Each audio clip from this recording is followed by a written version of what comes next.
Well, hello and welcome to the latest episode of the Ultimate Wellness Group Transformation Tuesday. Appreciate you all coming in and spending some of your time on your Tuesday evening for the long edition of the Ultimate Wellness Group Transformation Tuesday. In the name of Allah, the Beneficent, the Most Merciful, I bear witness there is no God but Allah, and I bear witness that Muhammad is his messenger. I also bear witness that God came in the person of Master Father Muhammad, raised one from among us, the Honorable Elijah Muhammad, who you see that wonderful book back there, gave us How to Eat to Live, which is the foundation of my ideology when it comes to health. And of course, when he departed, he prepared a man that is currently among us, leading us in a time of trouble so that we can have some comfort in this time. I'm speaking none other than Minister Louis Farrakhan, and their names I greet all of you in the wonderful words of peace of Assalamu alaikum. We say it in the Arabic language, and it just means that we pray that you have peace. And of course, we need that in a time like we are living in currently, correct? Lynette Rogers and Dora Muhammad, peace and blessings to you both. Thank you for coming in. So we're going to get directly into the show. I wanted to clarify a couple of things that occurred, or should I say that I said last week, and just got some balance from some people that I trust. Gabby Paul, assalamu alaikum, all the way from Haiti. Wow, thank you. Thank you for coming in. Haiti, I visited there once, and I have Haitian blood in me. I have some people in my background from Haiti, so thank you for coming in. April Muhammad, thank you. Peace, Donna Jones. So, of course, last week, those of you who heard the show, you heard me say that I wouldn't suggest that you all go out and get tested. And I still stand on that statement. I just wanted to put a little clarification to bring balance to the statement, because a person that I highly respect, a sister that I've known for a few years, named Javon Muhammad, reached out. And she was giving her reason why she had some of her family members and why she suggests some people get tested. And it was because she was talking from the perspective of having somebody who may be high risk, somebody with a medical problem, lung problems, like this subject that we're talking about today, lung issues, a person with heart problems, a person with uncontrolled diabetes, a person with immune problems, the so-called autoimmune diseases, and taking steroids, which shuts down your immune system. That type of a person is a high risk. So if we're talking about a poor family that has 2 or 3 families living in the same house, or in order for them to survive, they interact more, then that person may need to be tested so they don't go around that high risk person and infect them. So I thought that was a very good point that Javon brought up. And so I just wanted to mention that. I want the Ultimate Wellness Group to be a place where you can come and get news that you can use, and where you can come get empowered. So when I say things, of course, I'm a person that talks strong, but the points that I make are never to belittle anybody or to make you feel bad because you're making a decision. When you go through a thought process and you think your way through things and you process through things, I would never down your decision. And so I just wanted to clarify that. I had another discussion with a friend of mine from college, and she also was talking about why she and her family wear masks, because they I don't remember when the time frame was, but they were all affected by a mold problem in a place that they were staying. And so all of them had some problems dealing with that. And so she and her daughters wear masks when they go in public. I think that's a good idea. You have some issues, as I'm going to talk about today, with some of these lung situations. It wouldn't be a bad idea for you to wear a mask if you're going into a store and you're going to be passing by people that you do or don't. Well, I shouldn't say do. People that you don't know whether they have been infected with this virus or not.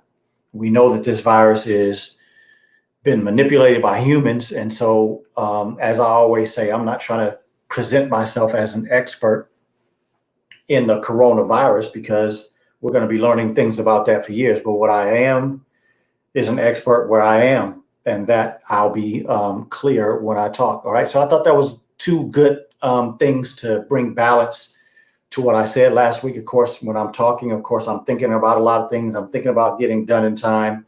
So sometimes I may rush, I may get, full of the spirit and kind of not necessarily bring balance. So I wanted to do that today. Let me give a few more shout outs. Dora Muhammad, Gaisha Smith, Lawrence, Sean Muhammad, George Allen, Assalamu alaikum. Thank you for all for coming in. Ayenda Jackie, you say growing up has never been simple. It comes with lots of challenges.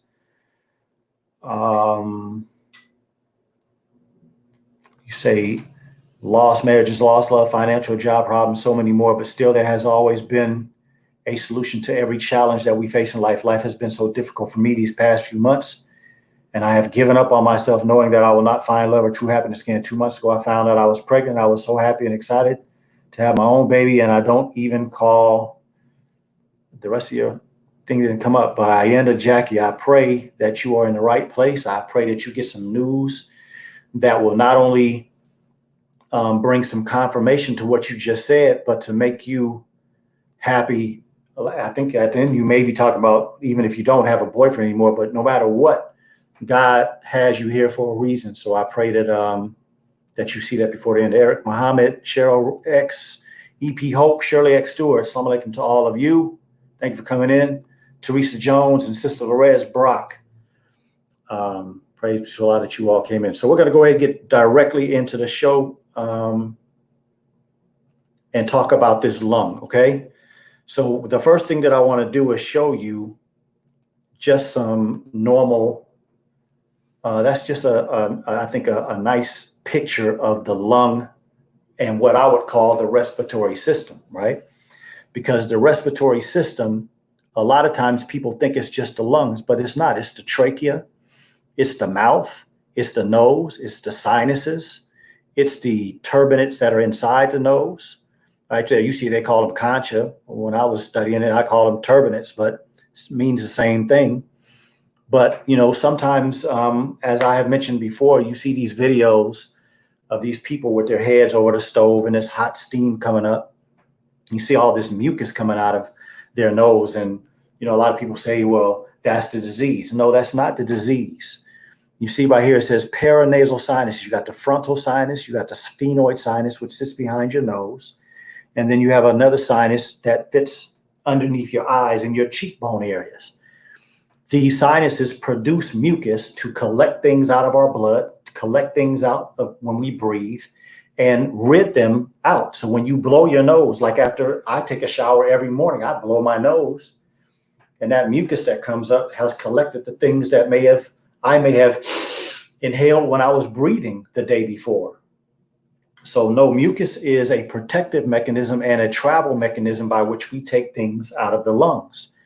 And so it's very important for us to understand that all of this whole system together is the respiratory system. And then I'm going to show a bigger picture of this later, but this is the end of the respiratory system, and that is the alveoli, where we are exchanging our carbon dioxide for oxygen, right?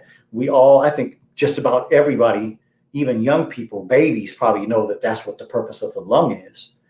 But there's so many other things that the lung represents. We're not going to get into all of that, but I just wanted to show that the respiratory system has a lot of parts to it and is very important in the aspect of your health, that your lungs are in good shape, right?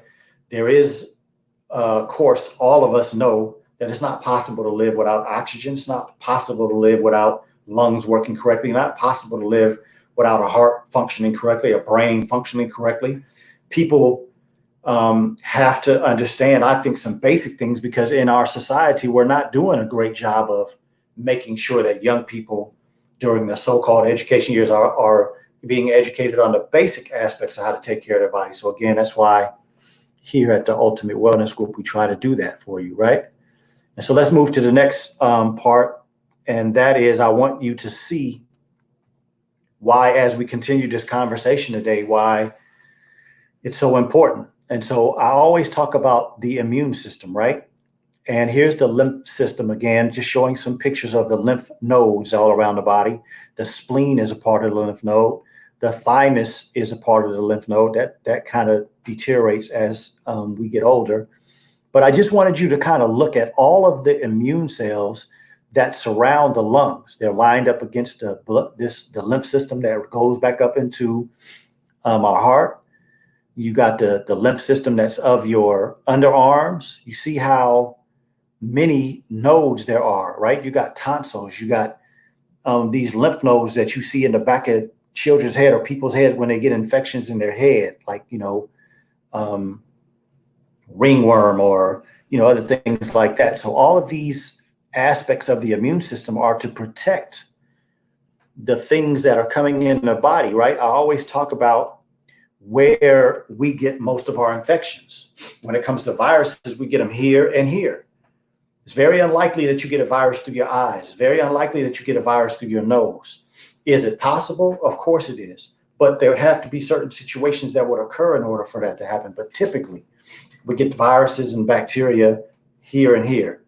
And so unless you have a break in your skin, this is where the majority of your immune system, like those pictures I just showed, so we start to have more confidence in that. We know that the God that we serve made this body to do very well at protecting us. We don't have to do a lot of worry. We have to just work on making sure we're doing the things to boost our immune system. Destiny, Carl Brown, Lynn, Oil, Hazel, Muhammad, Chantel, Alita Champagne. Assalamu alaikum to all of you. Thank you for coming in.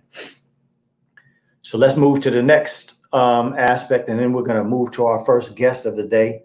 I just wanted to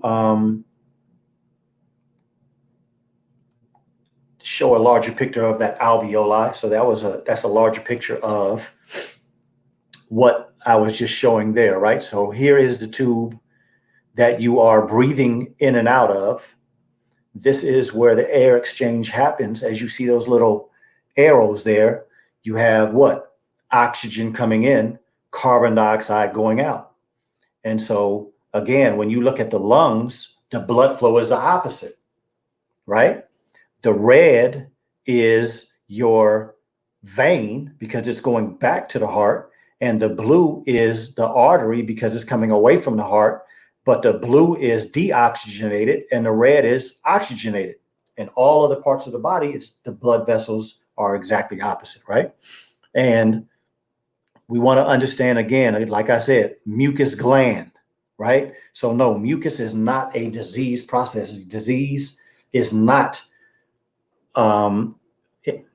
primarily involved with mucus. Mucus glands make mucus to collect. If we breathe something in our lungs that's not supposed to be there, the mucus will collect it.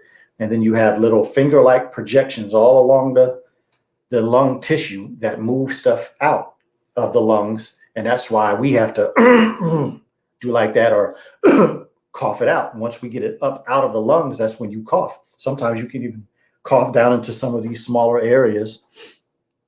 But it's a beautiful system. The more and more, as I tell you all the time, the more and more I study this system, the more and more I'm amazed, and the more I understand more about, I believe, how God made them and how beautiful and how powerful and how great his mind is, right?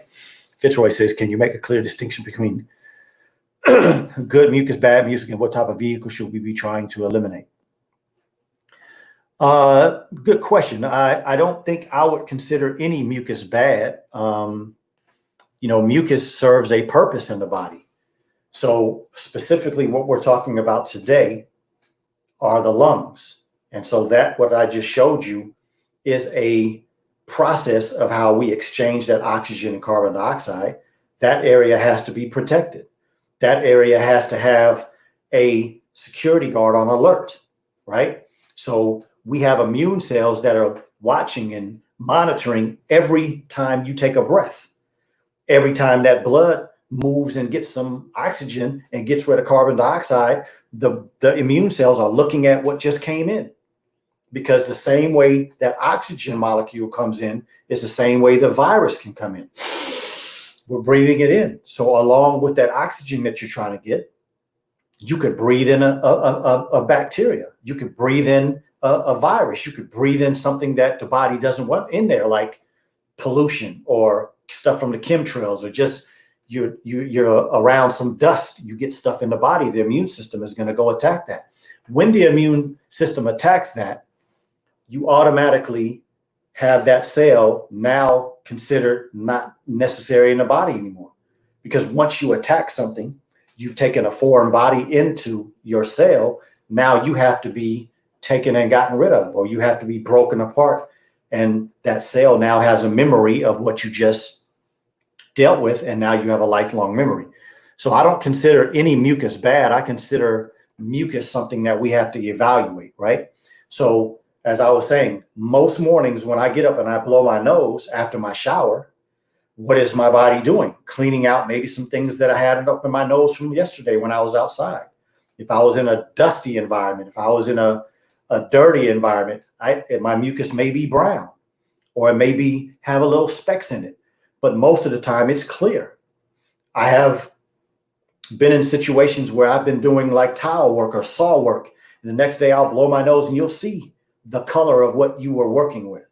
And so it's an evaluation process. When your mucus is yellow, when your mucus is green, if your mucus is dark brown, if your mucus has blood in it, all of that is just how we have to evaluate it. But to call it bad mucus, I wouldn't do that. I would say that the mucus always serves a purpose, and we have to pay attention to our body enough to understand what it is saying to us. Leah Muhammad, Naima, Kimberly Harris, peace. Danny Muhammad, I've had someone to discourage me from wearing a mask, saying that you're breathing in carbon dioxide.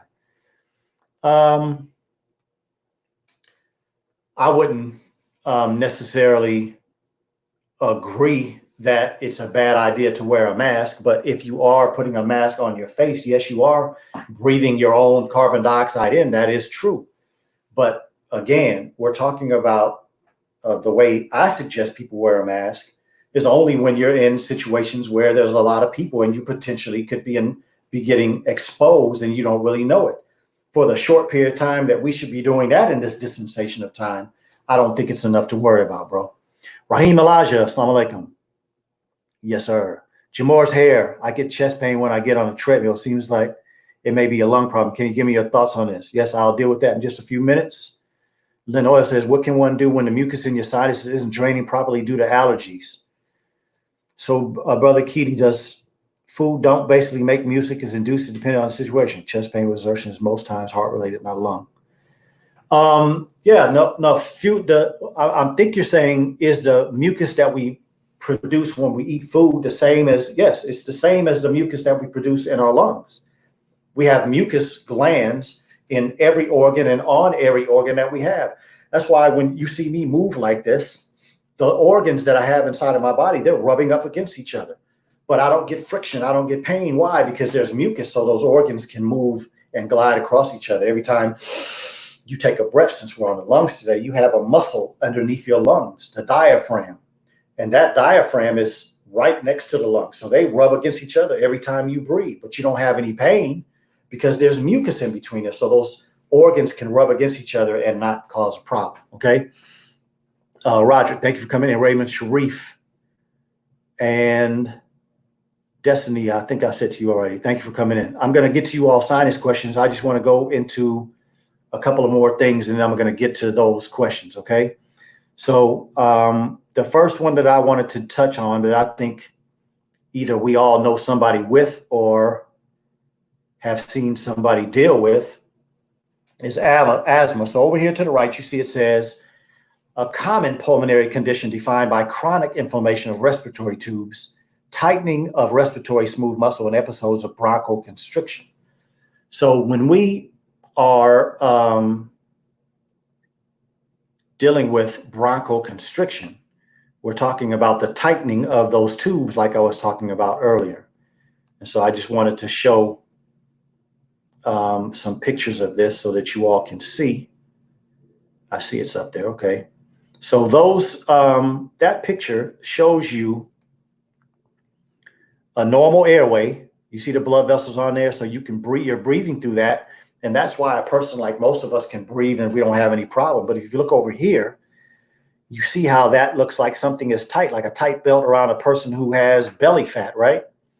So, and then you see in there, you see all that mucus. And this is why when you breathe, a person who's asthmatic, you hear a whistling sound or that wheezing sound, because just like any other thing, if we were to open our mouth and just breathe out of your mouth, you don't hear a whistling sound. But if I do put my lips in a whistle perspective, you hear it. What did I do? I moved my tongue and I tightened up my lips. And as you can see, the opening of this airway right here is not the normal diameter. And so that's what causes that sound. But in general, if you look at what your normal cells would look like versus ones that are infected, you see all that mucus up there. That's one thing. But these cells would probably be more thick. They would be more red because they would be inflamed. As you see these normal immune cells that I talked about earlier, all the cells have some immune cells just sitting there like security guards. When you have a problem, you have extra cells that are doing what? Taking care of the problem. And so you see over here, you say eosinophilic inflammation. We have gotten to a place now in this society, in the medical community, where they talk about inflammation as a bad thing. Inflammation is the solution. Anytime there is inflammation, that means the immune system is working. It's taking care of business. And sometimes when you're taking care of business, there's collateral damage. You know, if I'm moving my furniture and sometimes you nick the wall or you hit the wall with it, that's what can happen. As those immune cells come in to do the job of taking care of a problem, you have inflammation. But that is the healing process, okay? Let me jump to these last two medical problems that I wanted to do, and then we're going to move on, okay? So here is the pathology of COPD. Now, with COPD, that stands for chronic obstructive pulmonary disease, which is mostly what happens after people smoke for long periods of time. And so for all of you out there that smoke weed, I would suggest that you highly consider that smoking weed is not going to stop this process from happening. You believe that smoking weed is healthy for you. It's better for you than tobacco. And so by you smoking weed long term, you won't wind up with COPD. Wrong answer. You will, because most of the problem with COPD is from heat. It is toxins as well, but most of it is from heat. And so again, we're breathing these tubes, right? The air down into the lungs. And as you get closer and closer to the alveoli that I talked about that exchanges the carbon dioxide and the oxygen, you're getting smaller and smaller and smaller to a point where you can't see. And so if we look at what the tissues would look like in a normal airway to those in a not normal airway, the major factor of COPD is the loss of what we call elasticity. And then another word that we use for that is compliance. What am I talking about? All of you have had an experience probably with a hose, a water hose in your backyard, right? When that hose is fresh, you put on the water, sometimes you can see it open up as that water runs through, right? You can move it easy. You can put it back on the rotation thing easy, no problem. But as that hose stays out there in that sun for a long period of time, and that hose, the material, that rubber of that hose gets hard and not as pliable, it's not as easy to move anymore. It's not even that easy to tie up or to move or anything that you want to do with it. It's a little more difficult. That's what's happening over here when you see lung with COPD. So that tube is supposed to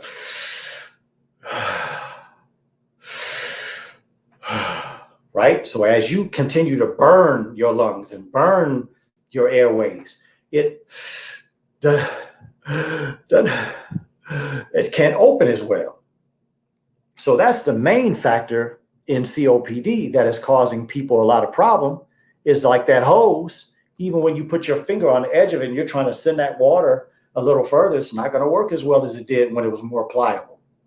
So those of you who are smoking weed, you're not going to avoid that process, because when you smoke your weed, you destroy probably the great majority, I shouldn't say probably, based on studies, you destroy 80 to 90% of all the beneficial things that are in the cannabis plant are destroyed when you attach heat to it. So those of you who are smoking weed, I would highly suggest, if you're interested in understanding what you're doing, I would say go and check out Wesley Muhammad. He has done a lot of research and talked about the weed, and he did a program yesterday. I listened to it. I think anybody that smokes weed should listen, because there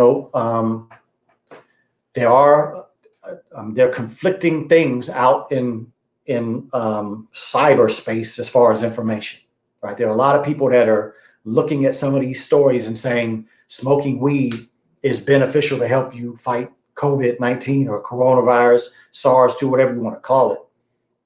But that is improper information.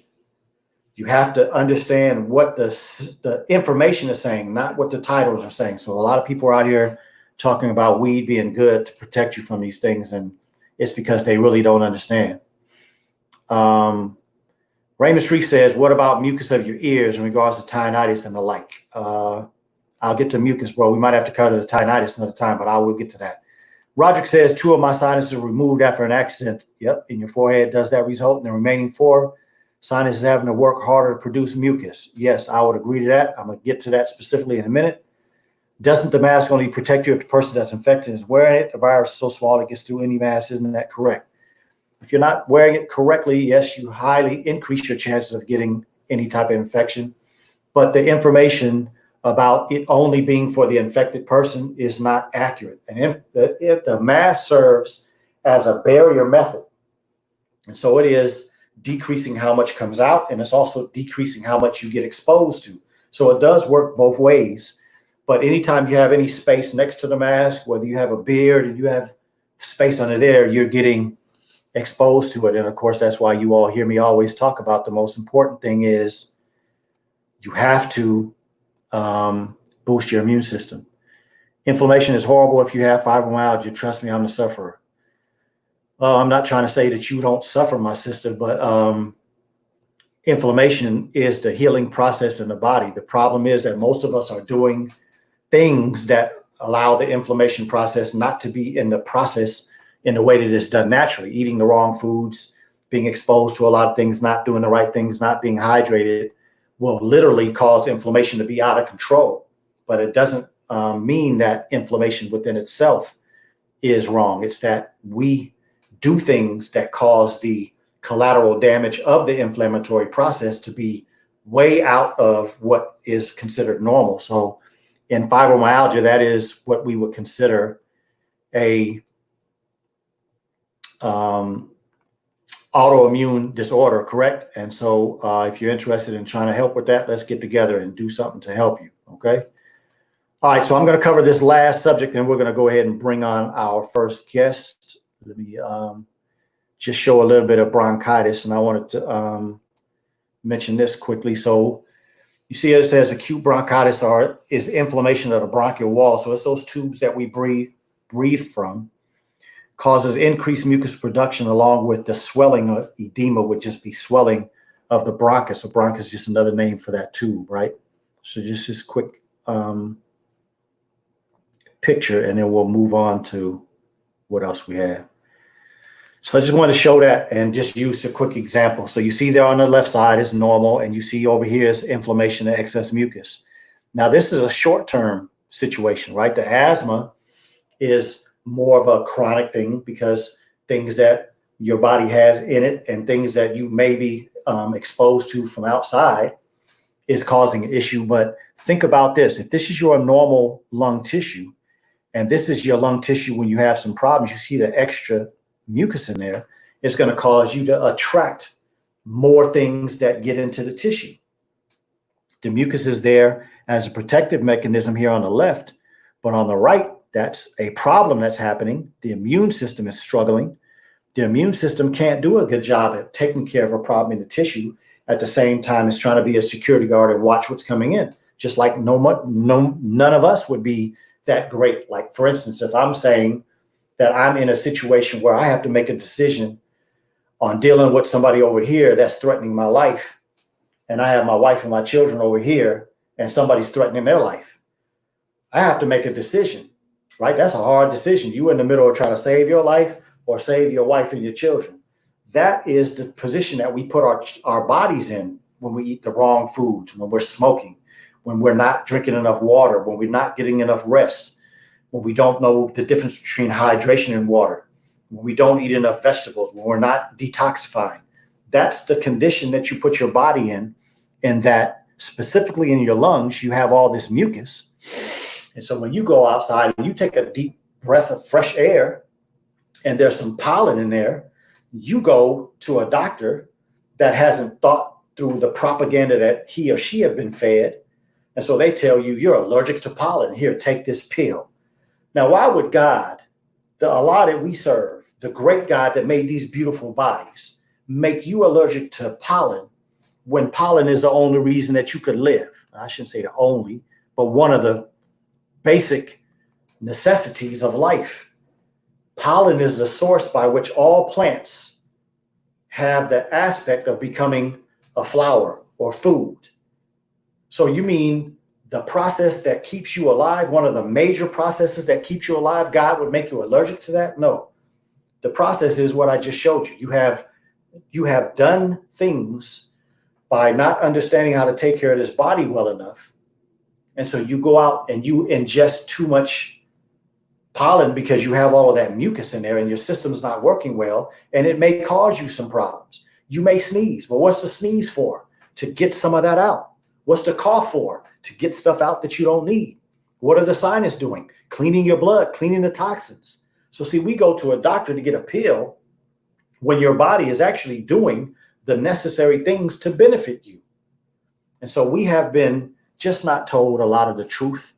We don't have a lot of doctors that think outside of the box. And so when you go to most doctors, you are literally getting information in a box that's meant to keep you coming back, keep paying your money, never to solve your problem.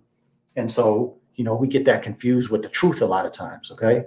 All right. So last thing I want to show are this.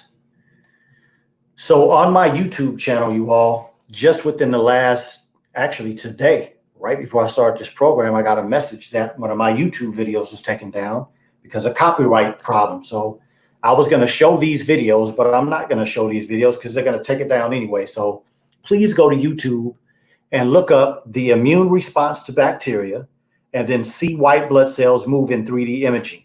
Now, why am I suggesting that you all go and check that out? Because if you look right there on that picture, you see those little white things on there. That's representing the messengership of the human body. And that little thing that you see the purple in represents an immune cell. And I think we all need to get a better, realistic viewpoint of what our immune system is. Because a lot of times, I think when I say the word immune system, I know what I'm thinking. But I'm not sure everybody has an ability to take, when I say the immune system, and put that to an actual something that you can process into your mind and understand.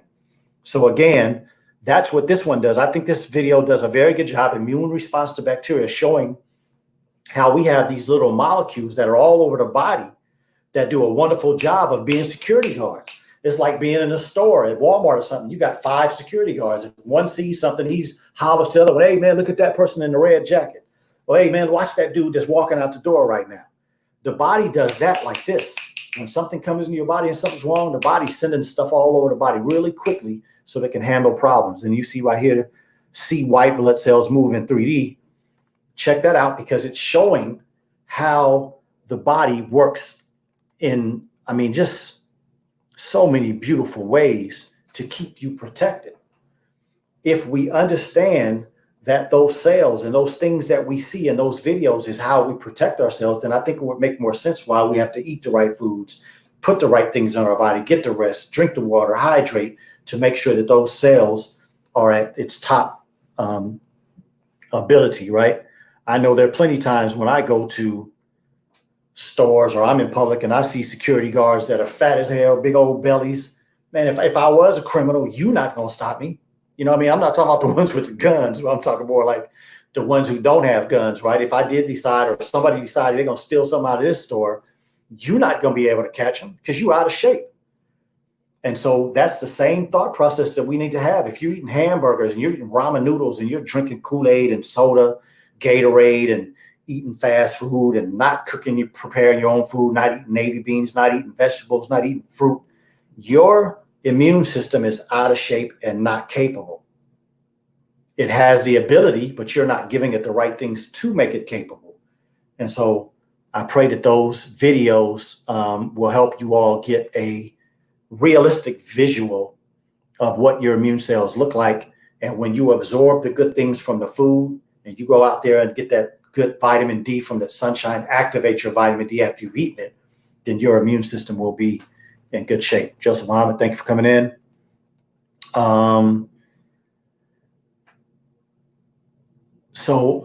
The questions that you all have about mucus. So the ear, my brother, the one that asked about the ear, when you put a Q-tip in your ear, which is a bad idea, but when you do it and you come out and you see the brown stuff, that's mucus. It's just in the ear, it's a little bit darker. It's no different. It is a little bit different, but it's the same process that comes from mucus glands, like when you have your nose, when you pull in the corner of your eye in the morning. So, like I say, I can tell by a lot of the comments, we have been led to believe that there's something wrong with mucus, and there's not something wrong with mucus. Mucus is the travel mechanism and the body's protective mechanism. And when you see it come out of the body, the most important thing that you can do is evaluate it. And that takes you as an individual to do that. You have to know, I spent 4 hours outside gardening yesterday. What does my mucus look like when I blow my nose the next morning or after I finish that day? What does it look like if you're going to be doing something like sanding wood? What does it look like if you're going to be doing something in a house where you're, cutting drywall and you're getting all that chalk in your mouth? What if you're a teacher and you're, old school, you were wiping the chalk off the board and breathing all that in every day? What does your mucus look like? Mucus is associated with disease only from the perspective that mucus is the travel mechanism, which all the dead cells that were killed by our immune system, all those immune cells that are now no good anymore, they have to be removed from the body. So we can't look at mucus as a negative thing. Mucus is the travel mechanism that we need to evaluate. Every time we get some mucus out of our body, when you spit, when you blow your nose, when you pull out your eyes, we have to look at that and evaluate that. So I hope that makes sense. Sharon Crockett, thank you for coming in. Denise Jones. Yeah, that's mucus in the ear. Okay, so I want to take that perspective and move into my next person, because I know many of you are hearing and seeing these stories about interferon being something that's good for dealing with this coronavirus thing, right? Let's see if I have a picture.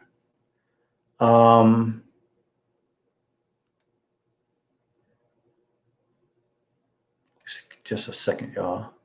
But anyway, I don't think I have that right now, so I'll have to show that another time. But I've talked before about there being a cascade of substances in the human body, and they move all around the body just like immune cells, always checking, making sure things are going on. But they represent, like I just finished saying, if we're in Walmart and there's 6 or 7 different security guards and they need to say something to each other, they could be on their little walkie-talkies, the little, things that they talk to each other, or they could holler. But that's what's happening in the human body. When the body sees that something is wrong, it's sending out messengers. And one of those messengers is interferon. And it's very good at being a modulator, meaning that it is part of the process of telling the immune cells where to go and what to do.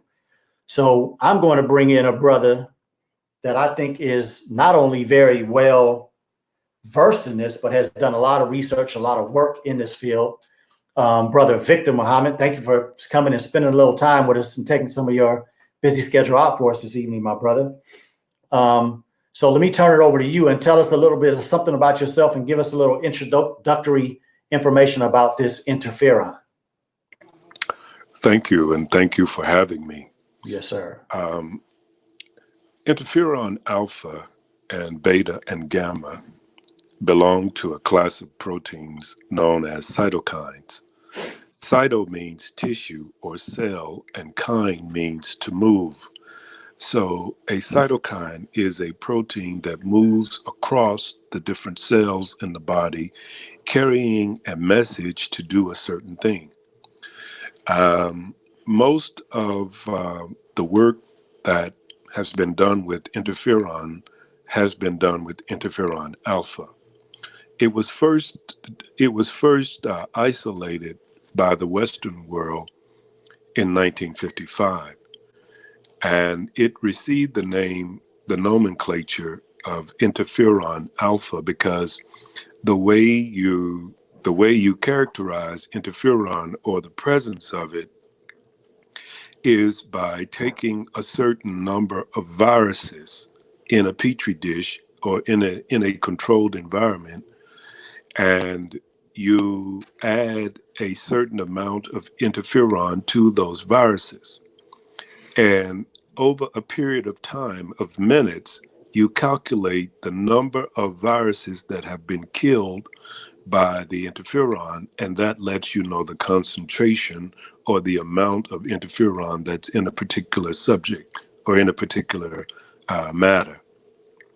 And it received the name interferon because it interferes with the enzymes that are necessary for a virus to replicate itself, thus the name interferon. Ron generally means a protein. So interferon alpha was the first of the interferons that was isolated, hence the Greek name alpha, meaning the first letter of the Greek alphabet. And since that time, it's been used by the animal science industry in the 1970s and 80s to treat beef calves for a viral infection. Then in the late 1980s, a Kenyan doctor, Dr. David Koech at the Kenyan Medical Research Institute in Nairobi, used it to treat sex workers who had been infected with HIV. And he was very successful at doing so. Then in 1990, the Honorable Minister Louis Farrakhan sent a delegation to Nairobi to study Dr. Koech's work.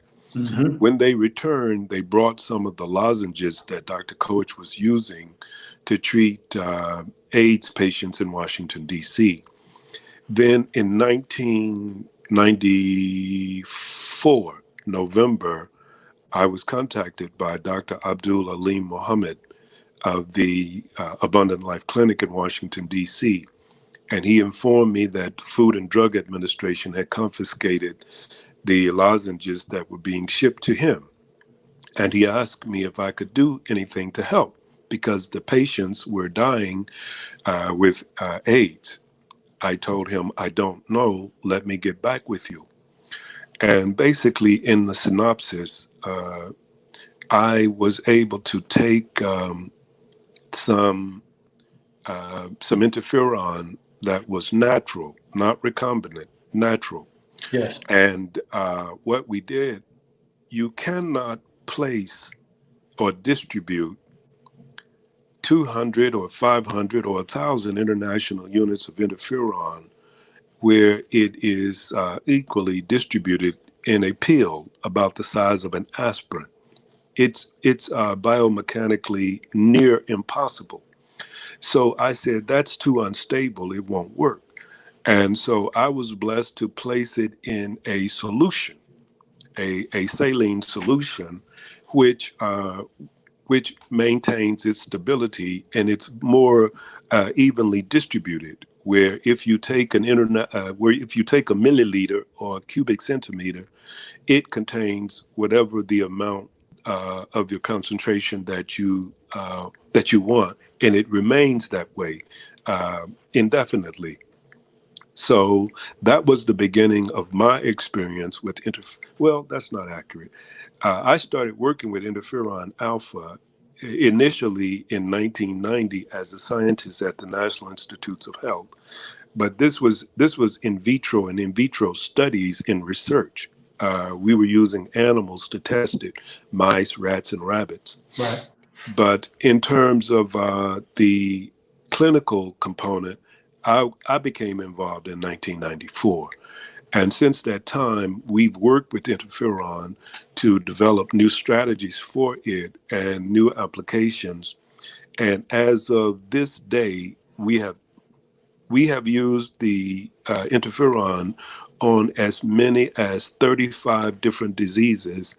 And some of it is only 2 years old. We didn't know. We didn't know until 2 years ago some of the effects that it had on other things that are called diseases. So that's a brief history, and it's a synopsis of what we've done. It gives you a general idea. Yes, sir. And for those of you who mentioned, I saw somebody mention that interferon is a is an HIV medication. Interferon is something that we can make normally in the body. It's just that, as I just mentioned a little while ago, that most people are not doing enough things to do it well. And so, Brother Victor, how would you address people thinking about this interferon and this infection or this virus that we see infecting so many people? What would you say to people that are seeing reports and thinking about using it to help them with this virus? Well, my response would be this. I've been trained as a scientist for about 37 years, and we are trained to be very careful in what we say to the public. And we're trained that if we don't have proof, not evidence, proof of something, then we don't speak on it. Now, I can give my opinion. Yes, It's sir. called an educated guess because I'm not so sure about the coronavirus because I worked with the coronavirus 30 years ago and it did not do That's what this thing is being reported to do. right. Now, I'll be addressing that more specifically next week during another radio interview. Uh, so, but but if coronavirus is a virus, then interferon alpha will work to arrest it. There's no question about it. And the reason I use the word if is because as a scientist, my job is to be skeptical until I That's right. get proof. That's right. And I can't dissolve myself of that responsibility. So if what people are dying from that is being coined or has been coined as coronavirus, if it is in fact a virus, then yes, interferon alpha will work to arrest it. Thank you for that answer.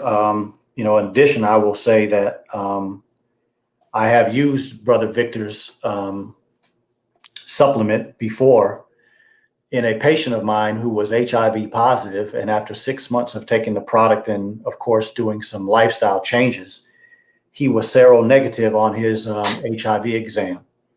And so I believe that I work and try to express myself in the same way that Brother Victor is. We have to have proof of what we say. And so I have to, of course, see this um, as time goes on to see exactly what his long-term thing is. But that's the reality that I saw.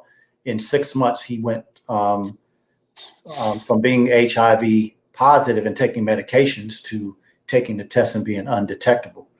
So what other problems have you seen interferon used for? And in your experience, what have you seen it do in things like cancer and autoimmune disorders and things of that nature? Well, 30 something years ago, when I was a younger scientist working at the National Institutes of Health, my supervisor, who was a research veterinarian, and by training, by collegiate training, I'm an animal scientist. But for the last 30 years, I've done biomedical research. Um, and we postulated 30 years ago that that many of the cancers, if not most of them, have a viral infection at their genesis. Yes. And the scientists from Harvard who were MDs and the other scientists from your quote unquote elite institutions, they did not agree with us because he was a veterinarian and I was an animal scientist, but we had studied the brains of cows and sheep that had died from mad cow disease or bovine spongiform encephalopathy and other viral infections. And we had seen the kind of tissue damage from the brains of these animals. And when we went to the hospital at NIH and we saw the brains of some of the cancer patients, and we saw Kaposi sarcoma in HIV and AIDS patients, we drew a parallel because these were very similar. So we postulated 30 years ago that many of these cancers were caused by viral infections, and now it's being reported some 30 years later that that's true. So uh, so in 1994 we started to. I worked with the clinicians in the Washington D.C. area, and we started to advise the clinician to try the interferon on hairy cell leukemia, uh, HIV/AIDS, uh, multiple sclerosis, breast and cervical cancer, ovarian cancer, fibroid cyst, ovarian cyst, um, uh, different forms of edema, and some of the other viral infections. And to date, we can report that after 28 years, there has not been one ailment that is termed a disease where the interferon alpha was not successful at either completely eradicating it or at least arresting the problems that the person could recover over time on their own. And there are at least 35, even diabetes diabetes and arthritis. And we just found this out like in the last 2 years. We just Yes, learned sir. this information, but it's very effective. Yeah, so I think Brother Victor, in his response, answered a lot of questions that I just went through and saw. So I pray that he did help you all with some of those questions. The other question I thought was maybe something we need to address is somebody asked if the interferon you are talking about, is it the same as what they're using in Cuba? And is it the same as what they're using in China? It is not. What they are using, and I'm only going to comment on this because they reported it themselves. That's So right. I'll comment on it. What they're using is what is called recombinant interferon alpha, or genetically engineered, or GMO. And that does not automatically suggest that it's bad. But what it is, and I can't um, give you a molecular biology That's right. course right now because you would have to have that to Right. really understand. But I'll give it to you. I'll explain it this way. Interferon alpha in its natural state has between 7 and 37 what are called subtypes. That's right. Now, what a subtype is, it's a different protein that has a specific function inside an animal or plant's body. Now, um, when you have naturally occurring interferon in your body, if you've ever had a cold or flu and you had postnasal drip, meaning your nose was running and some went into your mouth and you had this salty taste in your mouth, that's interferon. That's interferon alpha. That's right. And so what happens is that when the body produces it with enough fingers where it will address anything that comes into the body. So the different subtypes are for the different forms of a virus. So in 2002, the Washington Post reported that AIDS was mutating and becoming resistant to the antiretrovirals, or the cocktail drugs.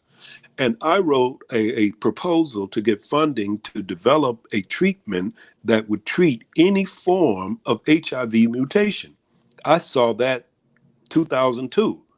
And I withdrew the proposal because the last time I had submitted a proposal for funding, it was denied. But a year later, I saw that same research come out of China and one out of Johns Hopkins. So I withdrew the proposal. But Now, instead of the recombinant or the genetically engineered interferon, it has only one subtype, one. And it does work according to what has been reported. I have never used it myself, but according to what science has reported and the journals have reported, it does work. It does have high efficacy. So the difference is when if it's the natural interferon, the one that we've worked with, it has between 7 and 32 subtypes, meaning that it'll pretty much take care of anything that comes into the body. If it is the recombinant, it only has one subtype, one form. That's right. Wow, great information. I see you all are appreciating it as well. Brother Danny, your question, how can we get the interferon? I have the website up for anybody that's interested. If you're interested in it, you can also contact me. I am a distributor of Brother Victor's supplement. And you all know I don't push things for money, but I'm just letting you know that I am a distributor. Brother Victor, you and I have had many conversations about how to eat to live, how wonderful it is, and we also have had many conversations on working together to produce that reality in a way that we can trust and rely on. What would you say to those listening on what they can do to boost their natural interferon that's being made in their bodies?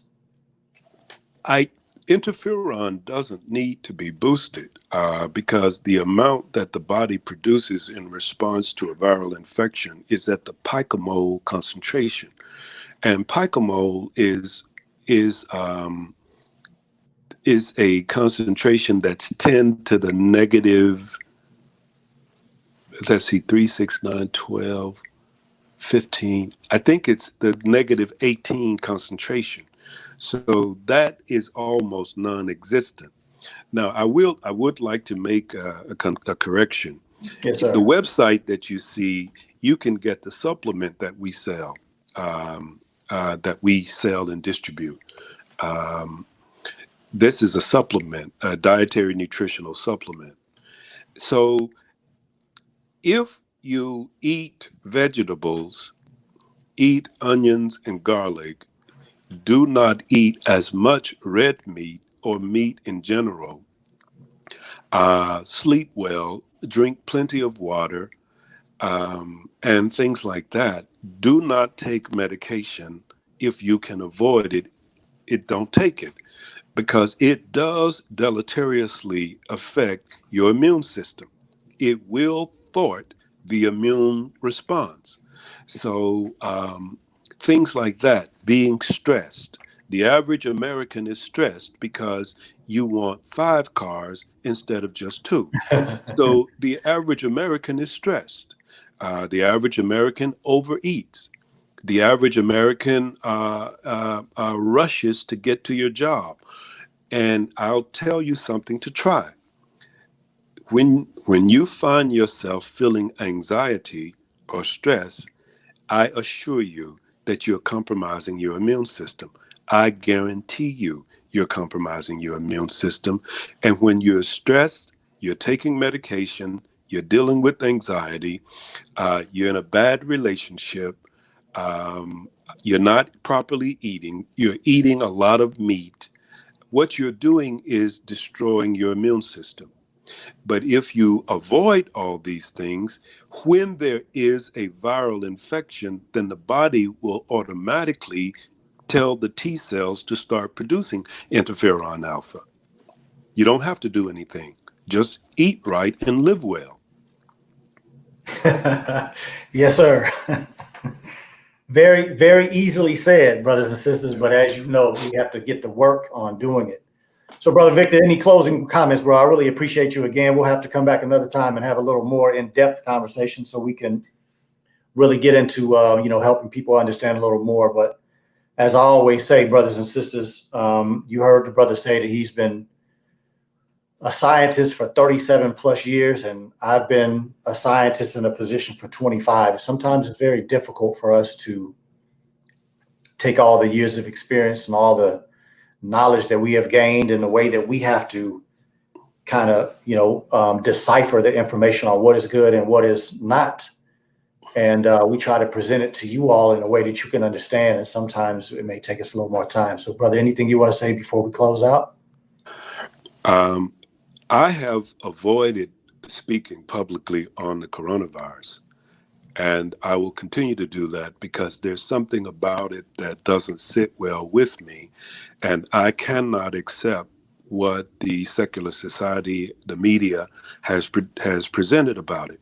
That's because it doesn't sit well with me.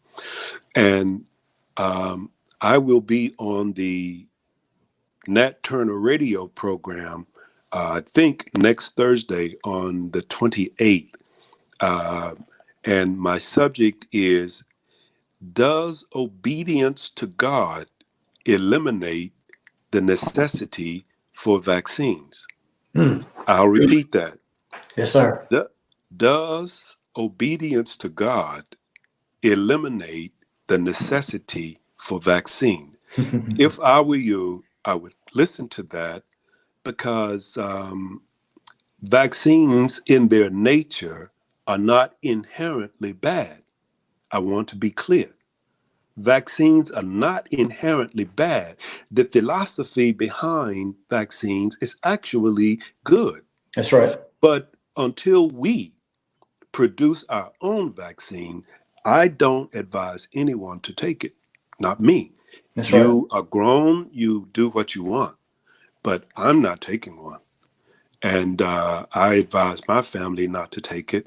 So, so we will be addressing that subject because we think that it's necessary to make this subject known to the general public. Say that one more time. You're going to be on what show, what time, what date? The Nat Turner radio show, 7 p.m., Thursday, May 28th. It's a Nat Turner radio show. And you all, I believe, can find that on Facebook, I'm sure. The Nat Turner radio show and the ads will probably be up there. But y'all put that on your calendar, May 28th at 7 p.m. and check out what Brother Victor has to say. This brother has definitely been somebody I've been in touch with and working with, talking to over the last few years. And we have a lot that we're going to do together. So, brother, thank you very much for coming on. I appreciate you taking some time. And as I said, we're going to do it again. But I really appreciate you coming today, giving us some good information and helping people understand a little more in depth of what they're looking at in these headlines, which, of course, is our responsibility to help them understand. So thank you very much, and we'll see you soon, brother. You're welcome. Have a good night. Yes, sir. Assalamu alaikum. Wa alaikum salam. So, brothers and sisters, you got a good treat right there, right? I would say. And I just wanted to go back and do one more thing with this lung because I've seen a few questions. And so I'm going to just go to the the normal lung picture, answer a couple of you all's questions, and then we're going to move on to the next phase of our show, if you all are okay with that. And I know somebody said they couldn't see the website, so let me know if you saw it. I can put it back up, and we'll just go with the website that I put in the comments. So again, somebody asked about sarcoidosis. Somebody asked about Hashimoto's disease. And both of these problems are what we put in the classification of autoimmune disorders. Hashimoto's is something that deals with blood vessels, specifically blood vessels. And sarcoidosis is the one that deals specifically with the lungs. And so when we look at this lung, and when I go back to that explanation, Mike, what I'm talking about, that's called compliance. That's also considered elasticity of that blood vessel, of that breathing tube to be able to open up and close just like a blood vessel does, right? A blood vessel opens up to give more blood flow to wherever that blood flow is headed, and it closes down when less needs to be gone there. And so it's the same thing when you're breathing. If we're just sitting like I'm doing right now, and I'm not doing much activity, I'm doing my normal breathing, my lung might be just opening up just very little as I breathe. But if I went outside and started doing my exercise, which when I exercise, I do pretty rigorous exercise. When I'm trying to catch my breath, there's no telling how wide your tubes will open. It depends on what the body is calling for, and it depends on what that particular area of the body has the capacity to do. So again, Aaliyah asked a very good question. Sharon Crockett asked a very good question, and I apologize, I'm forgetting the person that asked about Hashimoto's. But in all three of those perspectives, we're talking about a tube being inflamed. We're talking about a tube that over time loses its elasticity. And we're talking about an aspect of losing your compliance, right? And so I just want to show.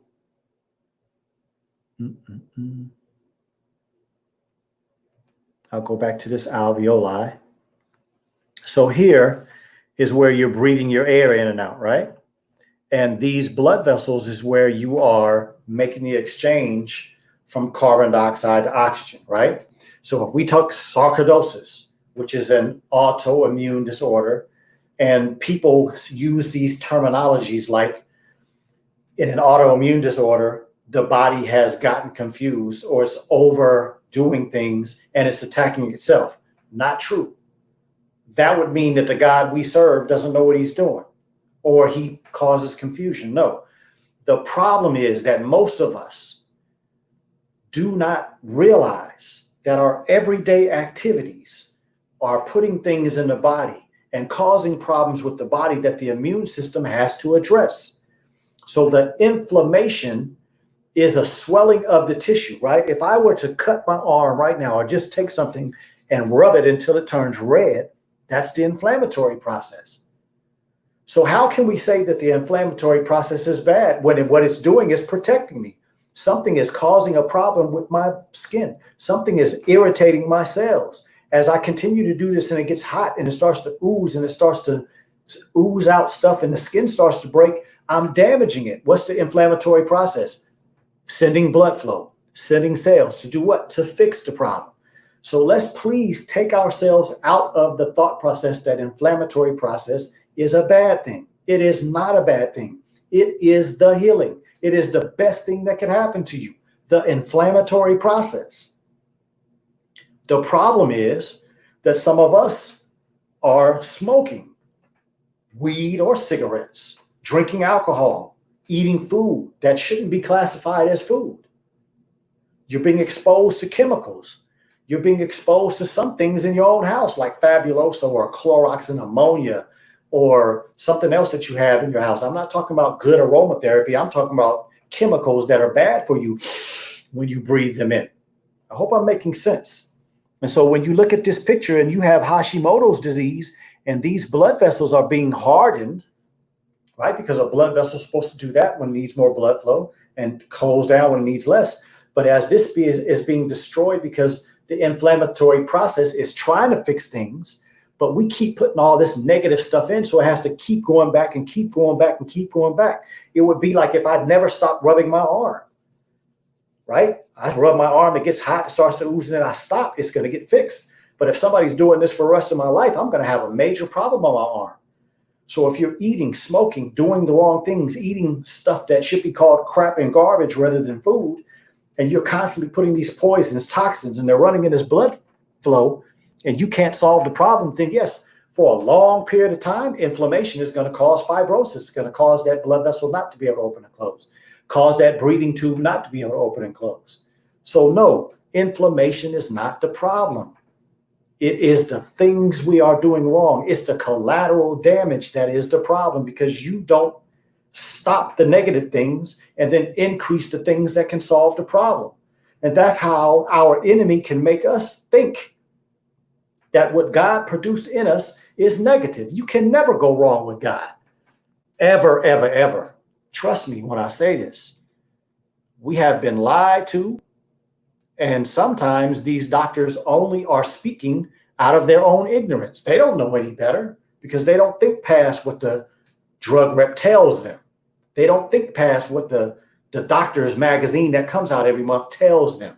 And the doctor's magazine is based mostly on how much money these companies are going to make, because when they tell you what to do, they're going to tell you about a pill. Have you all been reading some of the stuff that's on the news? Have you been listening to some of these YouTube videos?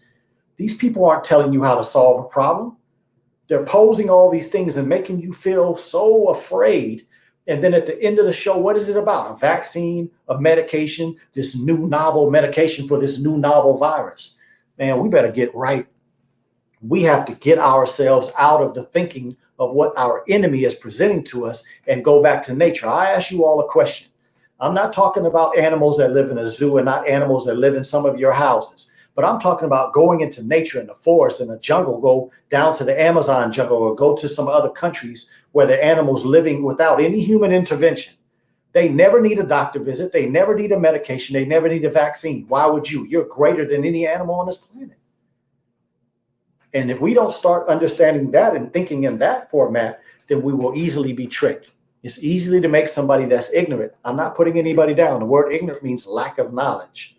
If you lack knowledge on how this body works, then it's easy when you walk into a hospital, walk into an urgent care center, walk into a doctor's office, and because they lack understanding, because they lack true knowledge, they present what they know, or they present their way.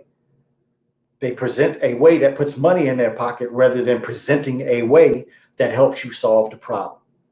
And so I hope that I've helped you all. I believe that what I'm seeing today, I'm going to have to come back and do another program on autoimmune disorders.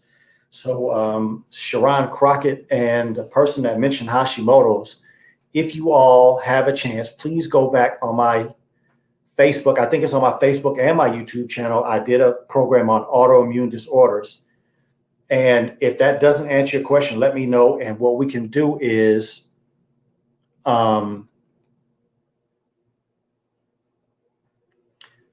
we can do another program, because if your questions aren't answered, I mean, if you need personal help, you need to reach out to me and let's do something together. But if I'm not posing that information where you can understand an autoimmune disorder better than when you didn't know anything about it, then I have some work to do. Okay. So thank you all again for always supporting those of regulars, those that are new. I appreciate each and every one of you. I appreciate all the comments that are coming in between the week. And one of the shows that I've had that had the greatest number of views, which I am appreciative of everybody that came on, was the doctor's show. I should say the doctor and the nurse show, because I had a wonderful nurse on there too.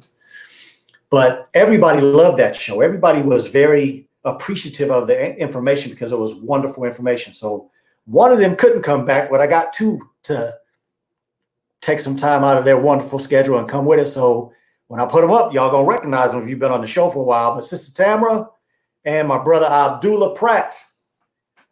My sister is in Memphis, Tennessee, and my brother is in Chicago, Illinois. And I thought that it would be, I think, very beneficial for us to come back and have a conversation with you all about what their experiences are. Dr. Pratt, of course, is a soldier in the emergency rooms in Chicago. And my sister is a soldier, an ICU specialist. And last time we talked, she was prepping herself back up to go back into that environment. And now that she is, I wanted to let them come and give you all a little bit of information on what they have seen since our last visit. And then what do they think about as opening statements? What do you think about the suggestions that we may have a second wave? Do you think people are taking this more serious now than they were before? Sister, go first, and then my brother, jump on in. Thank you both. Thank you. Assalamu alaikum, family. Alaikum salam, man. Ramadan Mubarak. Ramadan Mubarak Kareem. Yes, it's Dr. QB. I just want to say thank you so much. I learn so much every time I turn into you. Brother Victor. Praise be to Allah. Gratitude, a lot of gratitude. And Dr. Abdullah, I've been following you. Soldier, yes. And the last time I was here, I had definitely, as a nurse, noticed, like I said, at bedside, everybody, every race asks for someone who looks just like them. And so once again, here we have Dr. Abdul, who's brilliant and on the front lines and Right. doing his thing and has a passion and a love for his people and going to, tell his people the right things. And so that's something I still stress, ask for your healthcare providers that look just like you, in this time we don't have our own hospital. So no, I still don't see us as a community taking this thing serious at all. Not at all. The only ones that take it serious is those who have had it knocked on their doors. That's right. That's it. Those are the only ones that take it serious is when it hits home. I have personally have had 4 family members myself deal with this. And so, but the latest thing at the bedside, and I wanted to, before I say that, Dr. Abdul, what I truly see at the bedside as a common denominator more than anything is obesity. So is a common denominator that is affecting us when it comes to this virus is obesity for sure. Obesity, being overweight. And I think as a community, we have a misconception on what overweight is, that so-called horrible culture we have adopted as women, thinking that our voluptuousness is thickness, when we're actually overweight and put ourselves at risk. That's right. Very unhealthy lifestyle. And so that's even hard to explain, to some of us in the community and say, you know what, no, you're overweight. No, you're obese. And the comments are literally verbatim, no, I'm thick. So, I'm big boned. We made songs about this. Like I said, this horrible culture. We have made songs about this, Brick House, and it has put us fighting life or death at this point. We talk about the immune system and things like that. So it has perpetuated them to have illnesses like diabetes and hypertension that we could have gotten rid of. We just got rid of the obesity. So the newest thing that I have seen is there's still no answers. That's right. That's simple. Still no answers. There's still no cure. There's still no treatment. Like you said, I'm a travel nurse. I've traveled as an ICU nurse in the last 5 years from Baltimore to DC to New York to California and now here in Memphis. So when I speak to my colleagues from all over the US, it's the same thing. Every hospital is doing something different. Every hospital is doing something different. And like Brother Abdul has stated the last time he was here, he recognized once again, he recognized, like he said, when you come into the ER, he realized that if the mentation was fine, they didn't go on a ventilator. Well, I know for me at the scene at the bedside, that was like the protocol go-to. If you was sitting at 70%, we were screaming ventilator, ventilator. And Dr. Abdul picked up on that right away in Chicago and was like, no, that's not what he reached for. And so every hospital is doing something different. Plasma is the thing, and even as they're discovering plasma and gearing up for plasma, it has also studies have unraveled it too, where we're showing that long antibodies are not lasting. So there's no cure, there's no treatment. And I'm with you too, Dr. Keeley, when you say, as far as is my personal opinion, when it comes to the test, I'm not a fan of the test. I never have been a fan of the test.